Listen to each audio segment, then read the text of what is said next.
এতদিন ধরে তৃণমূল সরকারের একের পর এক দুর্নীতি দেখেছি, দুর্নীতির পাহাড়ে তৃণমূল সরকারকে বিদ্ধ হতে দেখেছি, সেখানে থাকতে দেখেছি, সেখান থেকে পড়তেও দেখেছি। এবার যে বিষয়টা উঠে আসছে, শালবনী থেকে উঠে আসছে কয়েকশো কোটি টাকার জমি দুর্নীতির অভিযোগ। তদন্তে উঠে এসেছে জমি দুর্নীতির চাঞ্চল্যকর তথ্য শালবনীতে। গ্রামবাসীদের অভিযোগ শুনে রীতিমতো চক্ষু চড়ক গাছ। জমি মাফিয়াদের দখলে বিঘার পর বিঘা জমি, ভুয়ো দলিল তৈরি করে চড়া দামে জমি বিক্রি। ভুয়ো দলিল বানানোর জন্য করা হতো জাল সই। প্রায় 300 একর জমি জালিয়াতি করে বিক্রি। শরণার্থীদের জন্য বরাদ্দ উদ্বাস্তু কলোনিও বিক্রি। গ্রামবাসীদের অভিযোগ শুনে রীতিমতো চক্ষু চড়ক গাছ হওয়ার জোগাড়। জমি না দিলে হুমকি দিত সুজয় হাজরার গুন্ডা বাহিনী, যে সুজয় হাজরাকে ইতিমধ্যে গ্রেফতার করা হয়েছে। ভয় দেখিয়ে কম দামে চাষিদের জমি লুট। রাতারাতি দখল হয়ে যেত গোটা একটা বাড়ি। এরকম ভাবে একের পর এক জায়গা 300 একর জমি জালিয়াতি করে বিক্রি করা হয়েছে। ভুয়ো দলিল বানানোর জন্য জাল সই করা হতো। শরণার্থীদের জন্য যে জমি বরাদ্দ ছিল সেই উদ্বাস্তু কলোনিটাও বিক্রি করে দেওয়া হলো। একটা গোটা কলোনি বিক্রি করে দেওয়া হলো। জমি যদি না দেওয়া হয় সেখানে হুমকি দিত সুজয় হাজরার গুন্ডা বাহিনী। এই নিয়ে আমাদের প্রতিনিধি সুদীপ্ত দাস যে প্রতিবেদন তুলে ধরলেন, দেখুন। এই সমস্ত জায়গাগুলোই দুর্নীতি হয়েছে। এই যে দেখতে পাচ্ছেন এই সমস্ত জায়গা, এই যে বাউন্ডারি ওয়াল যেটা দেওয়া হয়েছে, এটা যারা গরিব মানুষ আছে, এই টিএমসি সরকারে পুরো জায়গাটায় ভয় দেখিয়ে, কাগজ টাকা খাইয়ে, না নিবে জবরদখল করা, এর সবকিছু এখানে হয়েছে। আচ্ছা, এই যে আমরা সাইডের এই জায়গাটা দেখতে পাচ্ছি, এটা কি পুরোটাই এগুলো পুরো খাস পাট্টা এইসব ল্যান্ড ছিল। আচ্ছা, এগুলো এখানে যদি সার্চিং করা হয়, এখানে খড়গপুরের লোকের নামে, চন্দ্রকোনা রোডের লোকের নামে সব জমি বেরোবে। তার মানে এই যে পুরো জায়গাটা যেটা একসময় সরকারি ছিল, সেইগুলো রায়ত হয়ে গেছে রাতারাতি রায়ত হয়েছে। আর এখানে যেটা ইনভলভ আছে বেশি পলিটিক্যাল। আচ্ছা, ঠিক আছে, তার উপরে এখান থেকে এসডিএলআর ও বিএলআর যেটা বললাম আগে, সবকিছু মানে সরকারি আধিকারিক, রাজনীতি, যত আধিকারিক আছে একেবারে থানা থেকে পুলিশ থেকে সবকিছু ওদের হাতে ছিল। ওরা থাকাই সব। নাহলে আপনার যেমন আমি এখন ছাদে খুলে বলতে পারছি যে এই দুর্নীতি হয়েছে, আমাকে ভয় দেখানো তো, তুমি বলতে গেলে তোমাকে তুলিয়ে দেবো, কেস দিয়ে দেবে, আমাকে জেলে ঢুকিয়ে দেবে। যেগুলো বাড়ি আছে সেই বাড়িগুলো নাকি লোকের নামে নামে হয়ে গিয়েছে, তারা নিজেরাও জানে না।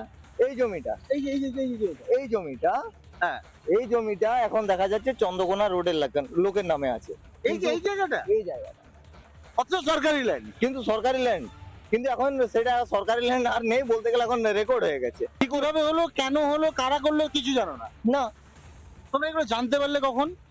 যখন এবার ধরে নিন কেউ আসছে, এসে নিয়ে বলছে বাবু এটা আমি কিনেছি, এটা আমার জমি, তখন বুঝতে পারছো, তখন বোঝা যাচ্ছে যে এগুলো সরকারি ল্যান্ড এখন রায়ত হয়ে গেছে। তাদের বাবা ঠাকুর দাদারা এগুলা বিগত কয়েক বছর চাষবাস করছে, চাষবাস বিগত কয়েক বছর, মানে আমার জন্মের আগে থেকে, আমার বাবার জন্মের আগে থেকে চাষ করছে। তাহলে সেই মানুষগুলোকে কি বলবেন? এই যে এত বড় দুর্নীতি, জমি দুর্নীতির বিষয়টা উঠে আসছে, তাহলে দুর্নীতির গ্রাসে ঠিক কত জমি? প্রায় 700 বিঘা জমিতে দুর্নীতি হয়েছে। সরকারি জমির জাল দলিল তৈরি হয়েছে, সেই জাল দলিল দেখিয়ে জমি বিক্রি হয়েছে। বিঘা প্রতি জমির দাম 15 থেকে 30 লক্ষ টাকা। কয়েকশো কোটি টাকার জমি দুর্নীতি হয়েছে। এবার দেখাই যে কিভাবে জমি দুর্নীতিটা হলো, কোন পদ্ধতিতে। প্রশাসনের মদতে জমির জাল দলিল তৈরি হয়। জাল দলিল তৈরি করতে জমির মালিকদের সই জাল করা হয়। জাল দলিল দেখিয়ে জমির নতুন রেকর্ড তৈরি হয়। ভুয়ো নথি তৈরি করে জমি বিক্রি। একাধিকবার জমির হাতবদল হয়। আসল মালিকের পরিচয় গোপন করতেই হাতবদল করা হতো। শেষমেশ উদ্যোগপতিদের কাছে জমি বিক্রি, চড়া দামে জমি বিক্রি করে মোটা টাকা লাভ। এই পুরো পদ্ধতিতে দুর্নীতিটা হতো। জাল দলিল তৈরি করতে মালিকদের সই জাল করে তারপর হাতবদল করে আসল মালিকের নামটা কোথাও গিয়ে হারিয়েই যেত। এবার বলি যে কোথায় কোথায় এই জমি দুর্নীতি হয়েছে, জায়গাগুলো কি? মেদিনীপুর বিধানসভার অন্তর্গত শালবনী থানার সীতারামপুর, আহমেদপুর, কালীচক, মেটাল, যোগেশ্বরপুর, মহেশ্বরীপুর। এই প্রত্যেকটা জায়গায় জমি দুর্নীতির নজির রেখে গেছে তৃণমূল কংগ্রেস। তাদের একেবারে জমি জালিয়াতির মাথায় যারা রয়েছে সেইগুলো এবার কারা সেটা জানা দরকার। ভাইপো ঘনিষ্ঠ সুজয় হাজরা ও তার দলবল, একাধিক জমি মাফিয়ারাও ছিল এই দলে। তারা কি করতো, চড়া দামে জমিগুলোকে বিক্রি করতো। 20 থেকে 25% স্থানীয় জমি মাফিয়াদের পকেটেই চলে যেত, বাকি টাকা লিঙ্কম্যান মারফত সুজয় হাজরার পকেটে যেত। 30 থেকে 40% টাকা কলকাতায় ঢুকতো। সুমিত রায়ের সঙ্গেও বিপুল আর্থিক লেনদেন হয়েছে। ভাইপো ঘনিষ্ঠ সুজয় হাজরা আর তার দলবলরা জমি জালিয়াতির মাথায়। এবার বলি যে সুজয় হাজরাকে তো ধরা হয়েছে, কিন্তু আর কারা, পুলিশের স্ক্যানারে কারা রয়েছে, জমি মাফিয়ারা কারা? সুজয় হাজরা প্রাক্তন তৃণমূল বিধায়ক, সুমিত রায় অভিষেক ব্যানার্জির আত্মসহায়ক, যাকে আমরা দেখলাম একেবারে শনিবার দিন সকালবেলা ভোর রাতে তার গিয়ে দেখা গেল যে এই সুমিত রায়, যিনি অভিষেক ব্যানার্জির আত্মসহায়ক, তার মোবাইলের টাওয়ার যে লোকেশন সেটা গিয়ে শেষ হচ্ছে অভিষেক ব্যানার্জির পটুয়াপাড়ার বাড়িতে গিয়ে। তারপর সেখানে গিয়ে সিআইডি তল্লাশি করে, সেই ছবিও আমরা দেখিয়েছি। এবার এই যে এত বড় জমি দুর্নীতি, সেখানকার যারা জমিগুলো হারিয়েছেন সে সমস্ত মানুষগুলো, যাদেরকে জোর করে তাদের সই জাল করে জমিগুলো হাতিয়ে নেওয়া হয়েছে, তারা কি বলছেন, সেই স্থানীয় মানুষগুলো কি বলছেন শুনুন। জমি দুর্নীতি হচ্ছে, আমরা গরিব মানুষ, আমাদের নামে যে আয় 3 পুরুষ 4 পুরুষ গত হয়ে গেল, সেই তখন থেকে আমাদের জমিন থাকে, তারপরে থাকে গাছ হয়, গাছও ওরা কেটে নেই। আর কিছু কারা কাটলো? ওই যারা কিনছে, আমরা তো ওদেরকে সব বুঝতে পারি না, আমরা ভোর মানুষ, আমরা তো সব ঘটনা জানছি না, কিছু যেগুলো জানছি সেগুলো বলছি। আর এখন জোর জবরদস্তি সেই কিনে আমাদের পাচির হচ্ছে, কিন্তু বলতে যখন গেলাম বলছে কিছু বললে কেস করে মানে দেবে। জোর করে পাঁচিল দিই? হ্যাঁ, আমাদেরকে ডাকলো নি, কৈফিয়ত করলো নি, কিছু করলো না, টাকা দিত না টাকাও দেয়নি। তারপরে সে যখন বলতে গেল আমাদের বাড়ির লোক, তখন বলছে আপনি বলছেন কেস করে দেবো। মানে পুলিশের ভয় দেখায়। হ্যাঁ তার মানে সরকারি জায়গাটা রায়তল্যান্ড হয়ে হ্যাঁ হ্যাঁ, আমাদের কিন্তু হয়নি, ওদের হয়ে যাচ্ছে। এই যে সুজয় হাজরা, যাকে ইতিমধ্যেই গ্রেফতার করা হয়েছে, আর সুমিত রায়, তাকে খোঁজ করছে সিআইডি, কিন্তু এই যে সুজয় হাজরা, তার রাজনৈতিক উত্থানটা কেমন? 2011 থেকে 16 সাল পর্যন্ত উঠতি একজন তৃণমূল নেতা ছিল। তৎকালীন মেদিনীপুরের বিধায়কের প্রতিনিধি তৃণমূল বিধায়ক মৃগেন মাইতির চেলা হিসেবে এলাকায় পরিচিত ছিল সে। 16 থেকে 19 রাজনৈতিক প্রতিপত্তি বৃদ্ধি পায়, জেলার বিভিন্ন কমিটির সদস্য। এরপরেই 2 বছর দলের সঙ্গে দূরত্ব ছিল। এবার 21 থেকে 26টা একটু দেখার মতো। দলের কাছাকাছি, সভাপতির দায়িত্বে, তৃণমূলের জেলা সভাপতির দায়িত্বে, 2024-এর উপনির্বাচনে জয়ী, মেদিনীপুর বিধানসভায় বিধায়ক, এলাকায় অভিষেক ঘনিষ্ঠ বলে পরিচিতি পায় সে। কিন্তু 2011 থেকে 16 সাল পর্যন্ত একজন তৃণমূল বিধায়ক যিনি ছিলেন মৃগেন মাইতি, তার চেলা আর ছোটোখাটো তৃণমূল নেতা হিসেবেই তার পরিচিতি ছিল। কিন্তু এই যে এতগুলো বছর ধরে তার শুধু উত্থানই হয়েছে, তারপর সে বিধায়ক হয়েছে এবং তার সঙ্গে জড়িয়ে গিয়েছে 250 কোটি জমি কেলেঙ্কারিতে তার নাম। এই যে এত বড় অভিযোগ শুধু একজন দুজন তো করছে না, গোটা এলাকা জুড়ে এই স্থানীয়রা একের পর এক ব্যক্তি, তারা কিন্তু এই অভিযোগগুলো করে আসছেন এবং তারা কিভাবে নিজেদের জমি হারিয়েছেন বা নিজেদের মানুষকে দেখেছেন জমি হারাতে, কি বলছেন তারা শুনুন। হয়েছে বলতে ওই যে আপনার সরকার, সিপিএম সরকার আসা থেকে জাস্ট তারা লাইনটা দেখিয়ে দিয়ে গেছে, পালা বদলের হওয়ার পরেই এরা শুরু করে দিয়েছে টোটাল দখলদারি। এই হচ্ছে আর কি।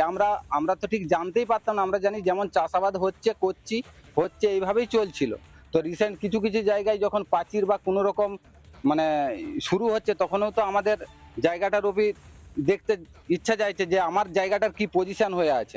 তদন্ত করে দেখলাম বারবার, এইটা নয়, চাষ জমিগুলা পর্যন্ত দেখলাম যে অলরেডি অন্য লোকের নামে হয়ে আছে।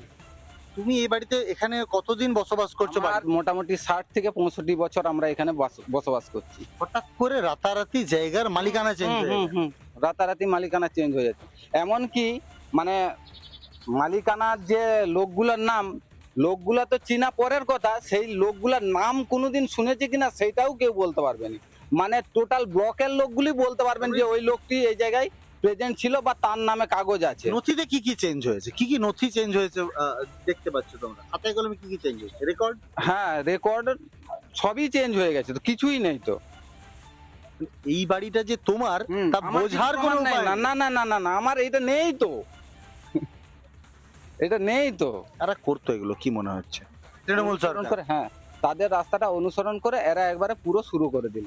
এর মধ্যে সুজয় হাজরা ইতিমধ্যেই জেলে গেছে, কি মনে হচ্ছে আরো মাথা রয়েছে? হ্যাঁ অবশ্যই, কারণ এগুলা তো আর এক দুজনের কাজ নয়, অনেক লোক জড়িয়ে আছে। মানে নতুন সরকারের উপরে তোমাদের ভরসা আছে, আস্থা আছে? আস্থা আছে বলেই স্যার আমরা আজ মানে মুখ খুলে কথা বলতে পারছি আর কি, এতদিন কথা বলতে না পারছো? পারতাম না, কারণ কি হতো? আমাদের কথা বললে কি হতো? হয়েছিল তুলে নিয়ে যেত বা ধমকি দিত যে 20,000 টাকা দিচ্ছি 10,000। আপনি বলুন না, এতদিন এই জায়গায় থাকার পরে যদি আপনাকে 20,000 30,000 টাকা দেয় সম্ভব? কতদিন ধরে এই এই ঘাপলাবাজিটা কতদিন ধরে চলছে? এইটা আপনার এই পালা বদলের পরেই জোর শুরু, মানে 2011-র পর থেকে। 11-র পর থেকে। আর এই জমি জালিয়াতিটা বেড়েছে শেষ মনে হয় 2-3 বছরে না? হ্যাঁ হ্যাঁ হ্যাঁ। কি চাইছো তোমরা, কি চাইছো? আমরা স্যার ওই তো চাইছি যে যাদের মানে এই যে ধরুন আমাদের বাড়ি ফাড়ি হয়েছে, বাড়ি বাড়ি যেন পাই, প্লাস যেগুলো চাষ জমি আছে চাষিরা যেন ওই চাষ জমিটা ফেরত পায়। এই যে আমরা যেটা দেখছি যে একজন ব্যক্তি, যিনি ওখানকারই ব্যক্তি, তিনি বলছেন যে তার জমিটা যে আদৌ কার ছিল সেটা এখনো তার নেই, পুরো একটা ধোঁয়াশার মধ্যে পড়ে গিয়েছে গোটা বিষয়টা। কেউ জানে না, রাতারাতি জমির হাত বদল হয়ে যাচ্ছে, রাতারাতি জমির মালিক বদলে যাচ্ছে, রাতারাতি জমিটা বিক্রিও হয়ে যাচ্ছে, সই জাল হচ্ছে, এত কিছু হচ্ছে। এবং এই সব কিছুর মধ্যে জটের পর জট, সেই জট খোলার চেষ্টা করলেন আমাদের প্রতিনিধি সুদীপ্ত দাস। শালবনীতে জমি দুর্নীতি হয়েছে এই খবর তো আপনারা মোটামুটি সবাই জানেন এবং সারা রাজ্য জুড়ে তোলপাড় পড়ে গিয়েছে। প্রাক্তন তৃণমূল বিধায়ক সুজয় হাজরা গ্রেপ্তার হয়েছে, সুমিত রায়ের খোঁজে হন্যে হয়ে তল্লাশি চালিয়ে যাচ্ছে পুলিশ আধিকারিকরা, পশ্চিম মেদিনীপুর জেলা পুলিশ। কিন্তু এই শালবনীতে ঠিক জমি কেলেঙ্কারিটা হয়েছে কিভাবে তাই আপনাদের জানাবো। আমরা স্থানীয় যারা রয়েছে তাদের কাছ থেকে বোঝার চেষ্টা করবো যে ঠিক কিভাবে হয়েছে এই জমি দুর্নীতিটা। তা তুমি তো এখানকার স্থানীয়, কিভাবে হলো এই জমি দুর্নীতি, জমি কেলেঙ্কারিটা হলো কিভাবে? এইগুলো সব আমরা জানি যেগুলো রিফিউজিল্যান্ড জায়গা, ফরেস্ট থেকে যৌথভাবে আমাদেরকে চারা দিয়ে প্রত্যেকটা মানুষকে, গ্রামের মানুষকে 1 বিঘা করে জায়গা ভাগ করে দিয়ে আর এই পটাশ জঙ্গল চাষ করতে বলেছিল যে তোমরাই রক্ষণাবেক্ষণ করবে। কতজন গ্রামবাসী? প্রায় ধরুন 100 জনের গায়ে। 2000 সালের পর থেকে শোনা যাচ্ছে যে এই জায়গা বিক্রি হয়ে গেছে। কিভাবে কিভাবে হয়েছে সেটা জানিনি, ওটা ওরা রাতারাতি ওই পার্টি পলিটিক্সদের ব্যাপারে জায়গা ছেড়ে দিতে হবে। আমরা বলছি কেন ছেড়ে দিতে হবে, এটা তো সরকারি জায়গা, কিভাবে বিক্রি বাটা হলো আমরা সেটাই জানতে চাই। তারপরে ওই যে পাঁচিরটা, ওই যে লাল রঙের যে বাড়িটা দেখাচ্ছে যে রাস্তার সাইডে, হ্যাঁ ওই পাঁচিরটা হচ্ছে নাকি সুজয় হাজরার ছিল। এই যে এই এই এই পাঁচিলটা? এই পাঁচিরটা নয় দাদা, এই পাঁচিরটার পরে যে আচ্ছা, এর পরের পাঁচিরটা, আচ্ছা ওই তেল পাম্পের সাইডে যে পাঁচিরটা, ওই পাঁচিরটা নাকি সুজয় হাজরার ছিল। ওকে। উনি এই ওর যে ভাদুতলার যে কাঞ্চন বলে একজন আছে, সভাপতি ছিল, মারা গিয়েছেন যিনি, হ্যাঁ ও হচ্ছে ওই সুজয় হাজরার নাম বলে অনেক পূর্ব 250-300 লোক কিনেছিল। নানা ধরনের কন্টেন্ট দেখার জন্য লাইক করুন, শেয়ার করুন আমাদের ফেসবুক পেজ, সাবস্ক্রাইব করুন আমাদের ইউটিউব চ্যানেল। পাশাপাশি অন্যান্য ব্রেকিং নিউজের জন্য অবশ্যই চোখ রাখুন রিপাবলিক বাংলায়।